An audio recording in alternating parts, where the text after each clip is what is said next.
My name is Sam Sachs, and I'm from Miami, born and raised in Israel. I got into flying at a very early age, I guess three or four, when I noticed some fighters flying overhead and fell in love with it. And then I joined the Israeli Air Force, and coming to the United States, it just kept on growing from there. I chose the military aircraft because of the difference in the sensation and experience of flight.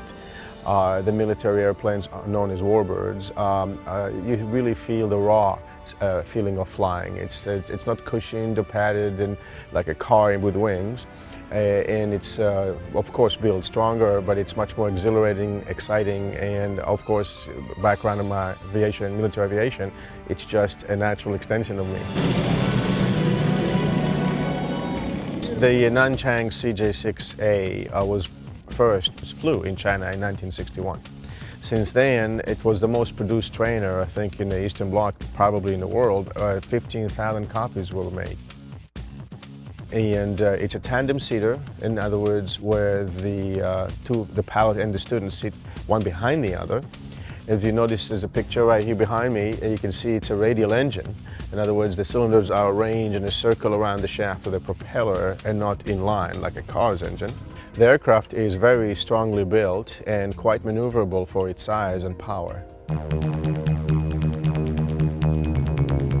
The aerobatic maneuvers that I do are typically, or I should say, standard military acrobatics, which is different than competition acrobatics.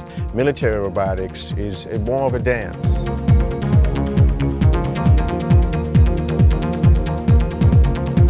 To me, at least, the aerobatics I do is more like a ballet in the sky. And just like any good or thriving to be a very good dancer, you want to perfect it one time after another and to do it right. One prime reason that I enjoy flying, particularly of acrobatics in a warbird, is what we call the G-forces that occur on the human body during maneuvering, particularly when you dive and then change the radial direction and move up into a loop or in a sharp turn. Then the gravity is multiplied and you have that field sensation of the G-force. That's also a great adrenaline rush, and it's very thrilling. Formation flying is a whole new dimension of flying.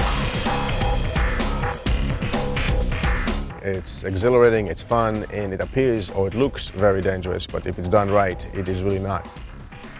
Discipline is a key issue in flying so close to each other. And we all operate on the same doctrine with the same rules, and gradually the student or formation student is learning how to fly stable next to the lead plane. The attitude of each pilot is also very important. And having said that, we're dealing with very serious people who want to have fun and want to be safe.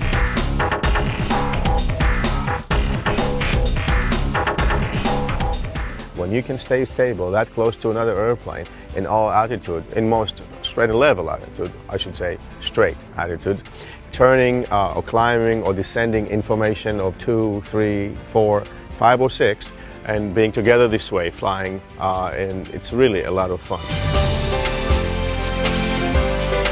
Before a mission, we all have to know what's going on, what's going to be done, who's going to be flying which position, and the maneuvers we're going to be covered. And I really want to see your position here, not here, not here, here. And if necessary, we'll go over the technique as to just repeat, by way of a repeat, as to how to do this and what to expect. The formation group I fly with, or the people I fly with, are primarily here at the wings of the Miami Air Museum in Miami, and we fly usually on weekends. I fly primarily with people like Walter Orth, who owns and flies a North American T6, Gary Pope, who flies a similar aircraft like mine, the Nanchang CJ6. I also fly with, actually we have two Freds here who fly a Yak 52. And Terry Lewis, who goes coming down from Boca occasionally to fly with us as well. Also, a beautiful restored T6 called Miss America is owned by James McClellan and flown together with him and Vince Tirado in formation with us as well.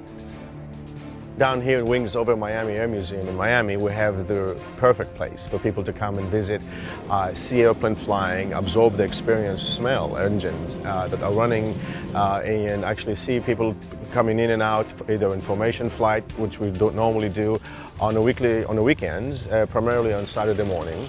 And in addition, we have a terrific display of warbirds from all eras, from just beyond World War I, and in piston engines, and even, of course, jets. We were just actually received from the Navy the last flying F-14 Tomcat. Wings over Miami is the place to be, and everybody is invited.